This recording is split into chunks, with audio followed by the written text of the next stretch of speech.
Welcome back to School Days and Box Braids. It's your girl Brittany. And Shalia. And we're back with another video. Today it's Wind Down Wednesday. Cheers, cheers, cheers. Click. Ooh, nice.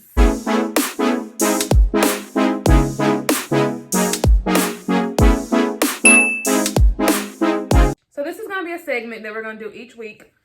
It's just going to be the day where we kind of reflect over the past week of school. So like since last Wednesday till today, we're just gonna like reflect and just talk about some things and just wind down, because being an educator can be hectic, so it's good to wind down midweek. That's right. We're gonna just talk about the first couple of weeks of virtual school. Really the first week of virtual school, because the first week was like 3 days. So what's your schedule look like? It's a lot. I don't even know if I can explain it right. So I'm gonna try to explain it in a short way. These are fellow teachers, so they're competent. That's true. So normally we don't start school till 9 o'clock. And teachers have to be at school 8:50. It started at 9 o'clock. So I have office hours from 9 to 10. No, not office hours, my bad. Planning. I plan every day from 9 to 10. Then at 10:30 is my first live session with the kids. It's math. So I'll do a whole group math lesson.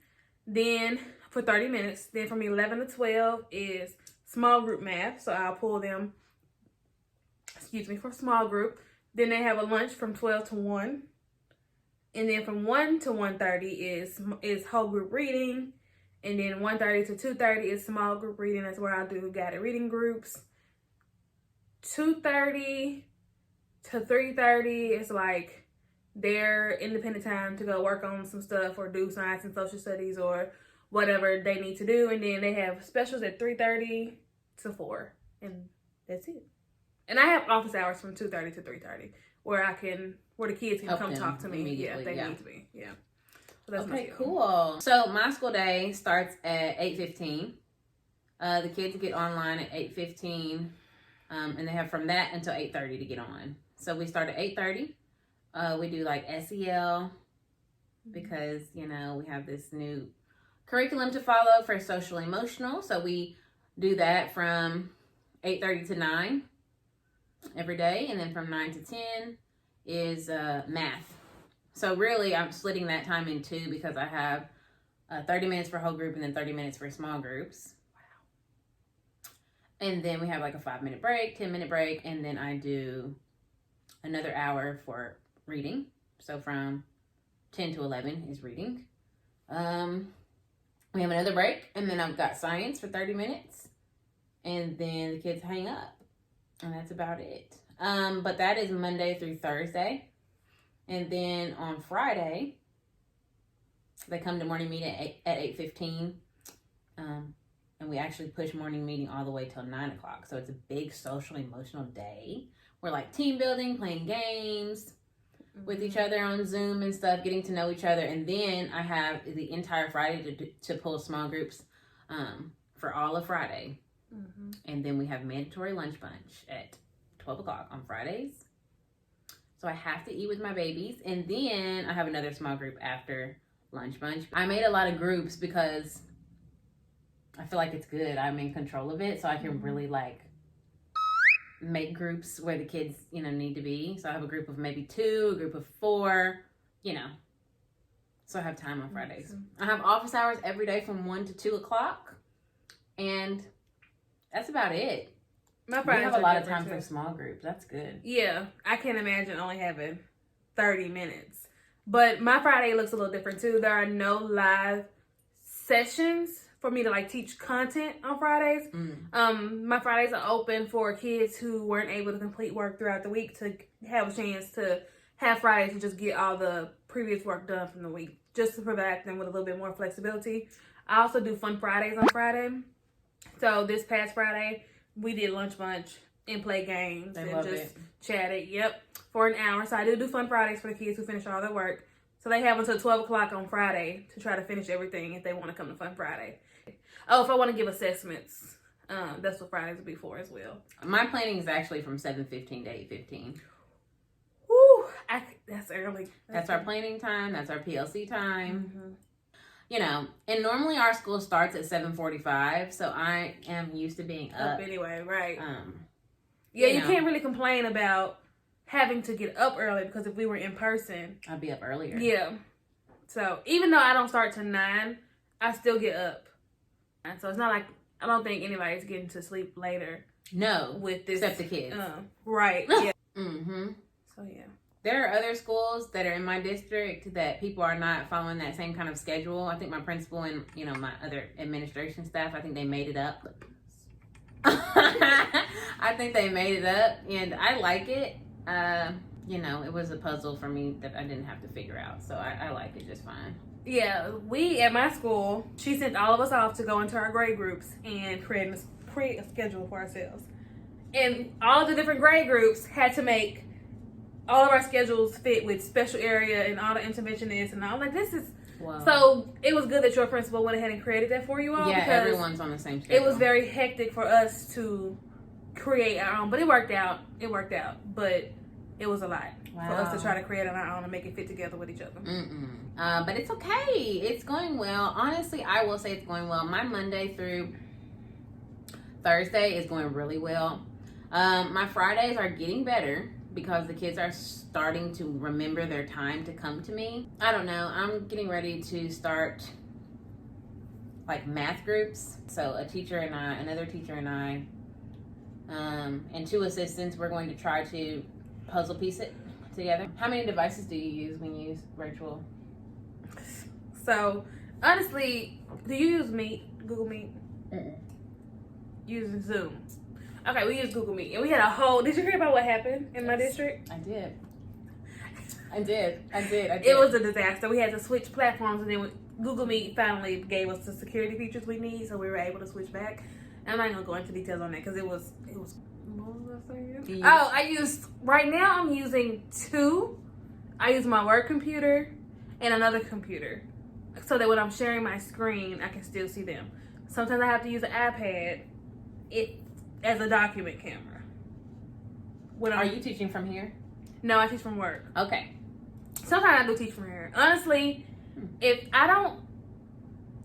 I'm tired, extra tired, and I want a couple extra minutes to sleep, I will do it from home. But it's hard to do it from home, so I rather be in my classroom. I like the option. Do you all have an option? Or you have to go to school? We have an option. Yeah. But it's definitely easier to work from the classroom. Yeah. This week I want to try to see if I can use my smart board to model. Because I tried to use the iPad as the document camera. I bought like this little contraption from Amazon that hangs over the book or the paper I'm using. And I use the camera that's on the iPad to show the kids what I'm doing. How'd that go? It didn't, because the service in my school is terrible. So it lags really bad. I can turn a page and it's still on the other page for the kids. It turns really late. So okay. But I use 2 devices. What about you? I use 2 devices. I use my personal computer. I teach from school. I use my personal computer for the Zoom meeting, and then I use my school computer for like my smart board and stuff. So like I have my personal computer set up in front of my smart board so that I don't have to share my screen very often. So I have my computer in front of my smart board so they can see my smart board, and I can just play stuff on there and I can see them all. I got that from somebody on here. I'm gonna have to try that. I had to rearrange my classroom. I've already put my kidney table right in front of my smart board. Your kidney table? Yeah, that'll do it. Except, okay. But the only thing I'm having trouble with... desktop. I use my desktop to project onto the Oh, okay. Unless, do you have a desktop? Mm-mm. Some people they give us laptops. I think this week I'm going to try and put my computer in front of my smart board and stand up and use my smart board to model, especially with math. Do you have a document camera? Yeah, but I can't figure out how to get it to go on your smart board. Doesn't it usually go on your and smart then board? I'm just wondering, can they see it? So if I have the computer if I have the computer facing the smart board, it's gonna project on the smart board, so that's what they see. Oh, that was the issue. My document camera, you're gonna think that it takes up my screen on my computer. it shows me the same, so I can't see it. When I plug up my smart board into my computer, they have the same thing on the screens. Is that because you're just using one device?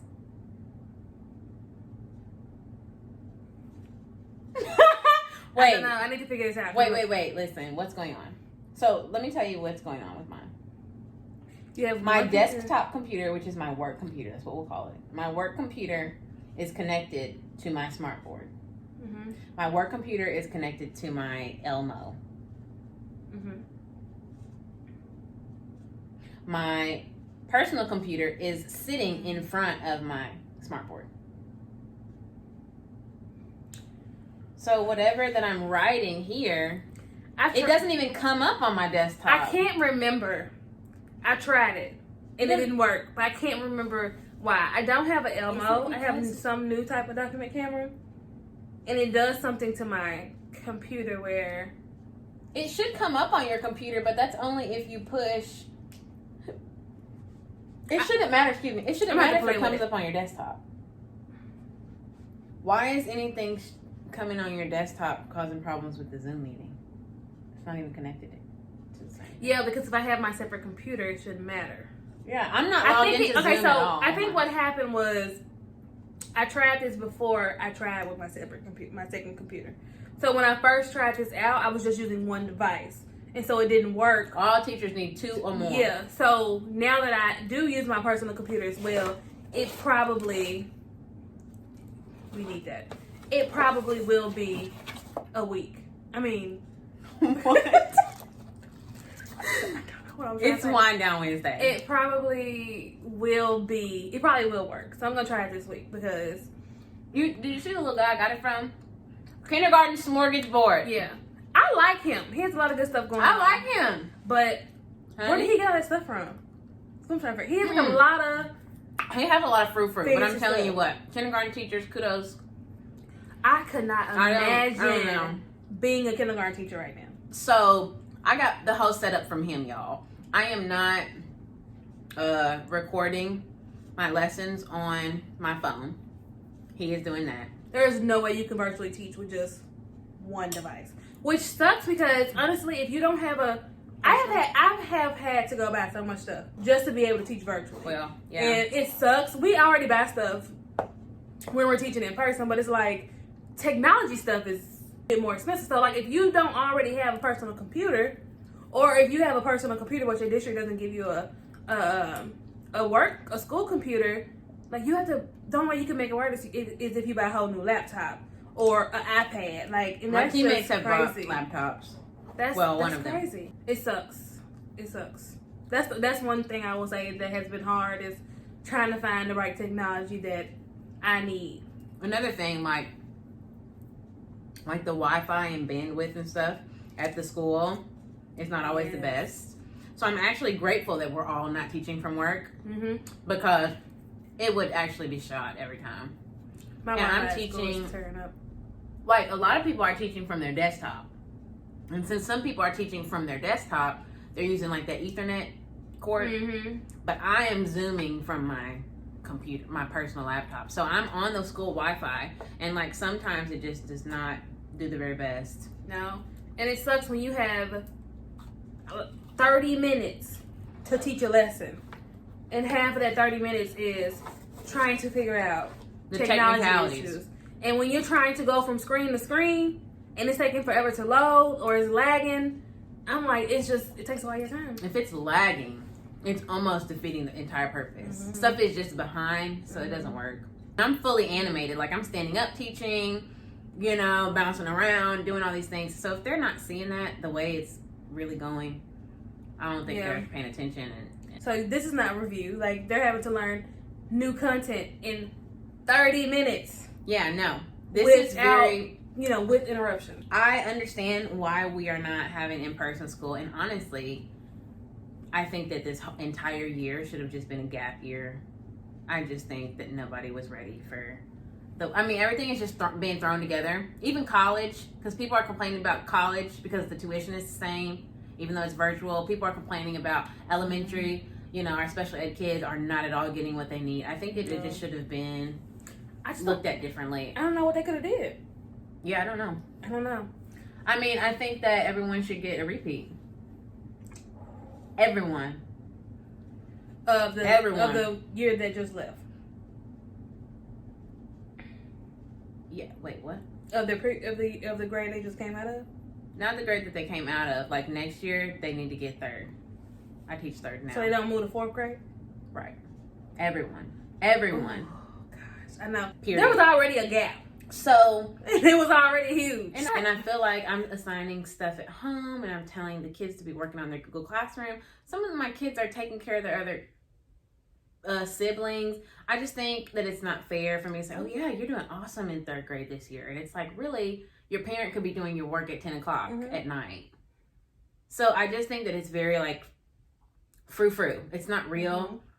Like my administration has been talking about assessments and mastering standards. How am I supposed to know they master the standard? You don't. I have a kid right now who doesn't. I looped with my kids. I taught second grade last year, and now I teach third, so I moved up with them.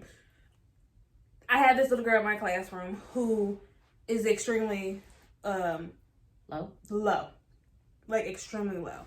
And the first week of school, I think it was the second week of school, I told them some of my kids have their parents sitting close by. Like I've noticed that some of the parents will do their work from home in the same room as the kids, so they can kind of hear but keep doing their thing.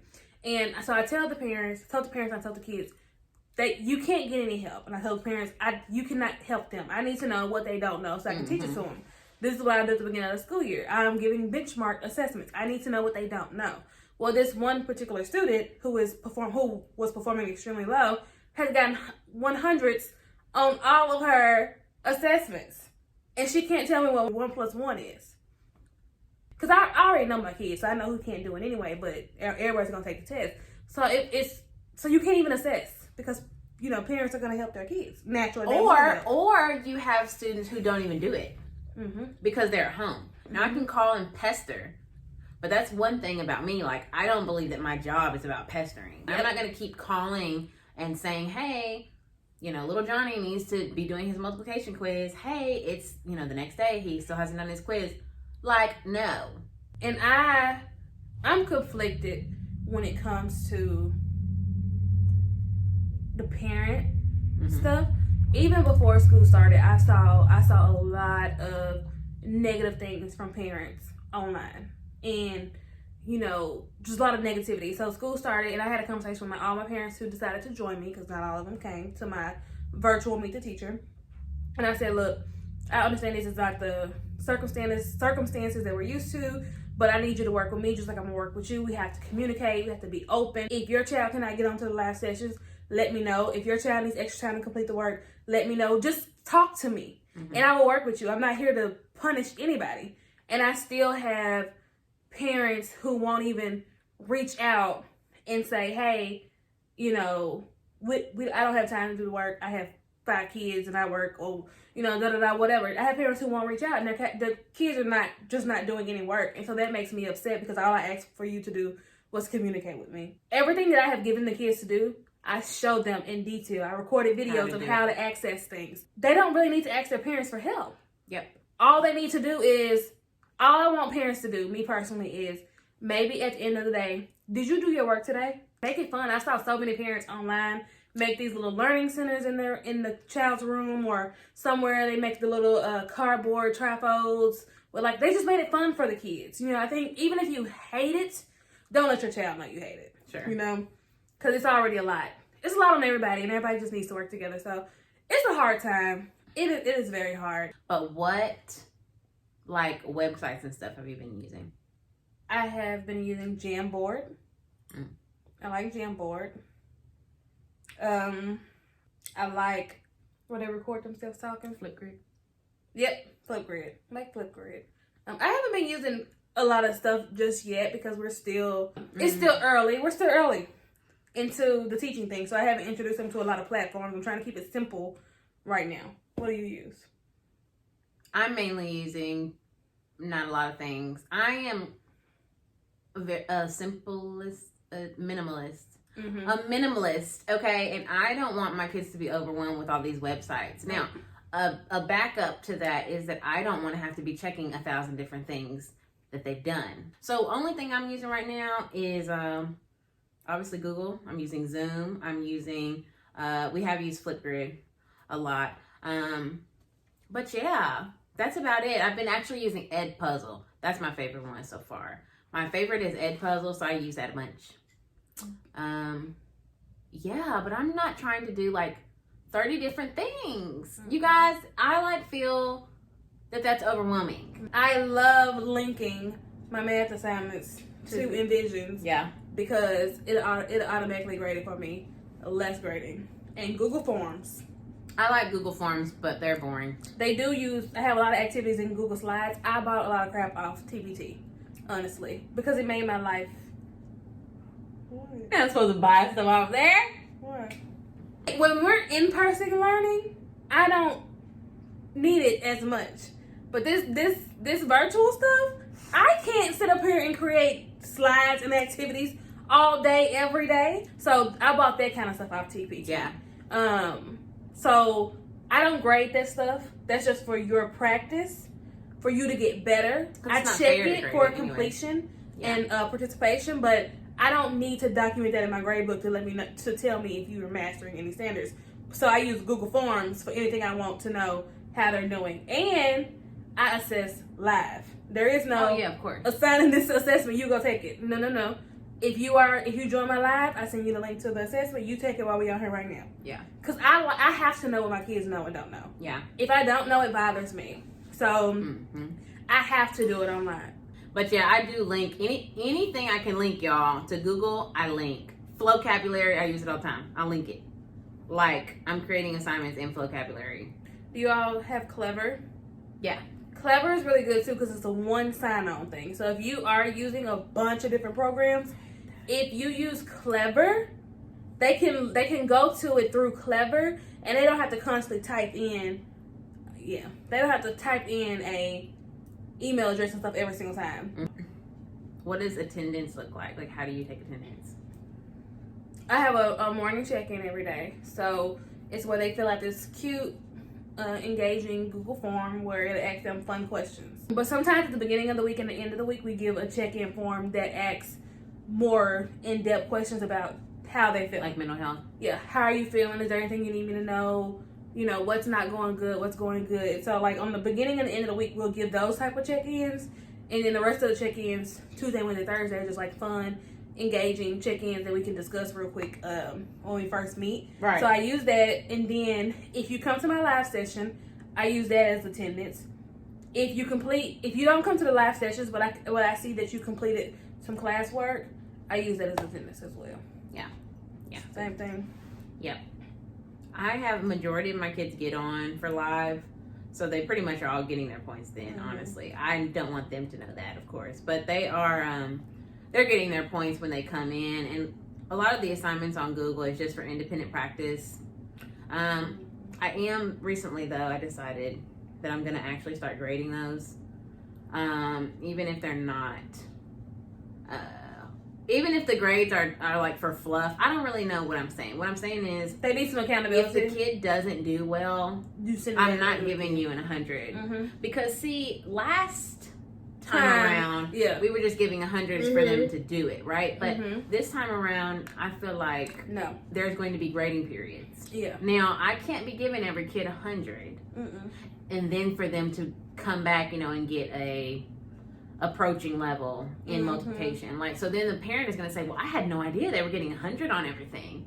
And it's like, no, your kid was doing them all wrong, and I need you to know that. So now I'm going to go ahead and give them what they, I'm going to give them what they earned. Right. So if you haven't, also, you need to add your kids' guardians to the Google Classroom. I'm sure you've done that. But if you haven't, they need to get on there and be checking the grades. What's going on. I thought about sending progress reports at the end of the week to parents. I have not did it yet. Yeah. I don't know when I'll start because things have been so crazy. But a faster way to do that is to just take a screenshot. Log in as the kid and take a screenshot of their classwork section in Google Classrooms and send it. I don't know if you have Dojo. You don't have Dojo? No, our district bought a program they wanted us to use. Okay. Well, I am going to be screenshotting so that I don't have to type it out every time, because that's just insane. And also, I decided that on the screenshot of the Google Classroom classwork section, I'm going to send a message that says, this is how you get on and check it yourself. You got to get in there and check something on your own time. Some of my parents have my personal number, depending on our relationship, and then my other parents have my Google Voice number. Sure. And they will message me at all times of the night saying, what is so-and-so missing? Are they missing any assignments? Like, I'm supposed to get up at 9 o'clock at night and go check and see how many assignments that they're missing. So, yes, they need to know how to go on there and look and check themselves. Virtual learning is going pretty decently, if you ask me. It's not as bad as I thought. It is, honestly, it has been, I think I've had more, well, I don't want to say I've had more, I was going to say I've had more pros and cons. That's not true. But I have had more good days than bad days. There have been more days where I've been like, okay, this will work. This will be okay. Like, we can do this. Then I've had like, oh my God, I think I had like 2 days when I was like, you know what? But I will say overall, I'm proud of, a lot of mine have been managing their time well. Good. They know what time they need to log on. So they're logging on. They know what time, overall, I think they're doing. No, I think they're doing great. They're doing a good job for what it is. It's hard. I can't imagine how hard it is for kindergartners. They've never been in school before. They've been out since March. So imagine how much knowledge they've lost. It should have just, since then. So it's an adjustment, but it's more good days than bad. I am glad that I just get to see the kids. Yeah. Hopefully your experiences have been similar to our experiences, or if you are not yet teaching, or if you haven't started virtual teaching yet, hopefully you get a little bit insight into what it'll be like. What it's looking like right now. Just stay positive. It'll be over soon, and it's fine. I don't know. That's virtual learning so far, first week. But right now, yeah, that's just the start. Just build community. Try to build those relationships with your kids and your parents. Play games. Make time, y'all. Make it fun. They don't want to just sit and listen to you talk. Give them time to interact with each other and talk with each other. Wind down Wednesday.